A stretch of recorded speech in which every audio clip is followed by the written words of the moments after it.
Scandal. The pastor, who critics say ignored key warnings, speaks out through his lawyer to our Colleen Chen. Well, we told you last week the church settled a lawsuit with the families of 5 little girls who were molested by their child church pastor, Ryan Wonderly. Wonderly is currently serving a 35-year prison sentence for the crimes.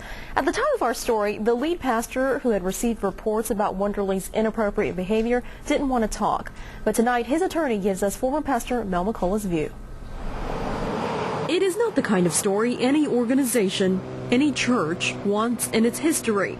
Mel McCullough was in charge at the Bethany First Church of the Nazarene when Ryan Wonderly's behavior with kids became a concern. He acknowledges in hindsight he would have acted differently.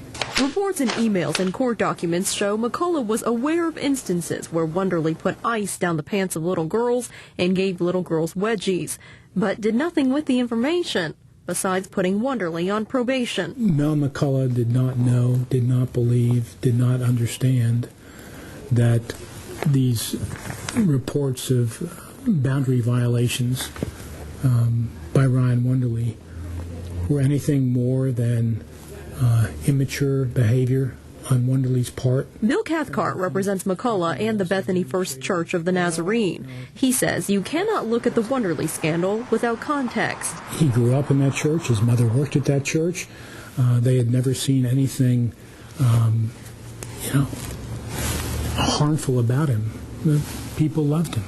He says more importantly, you cannot look at the situation through the eyes of the world today. What we know now is totally different from what we knew then. It wasn't recognized for what we know it to be. Cathcart says the church was ignorant. Molestation was not a widely discussed topic at the time, and neither were the warning signs.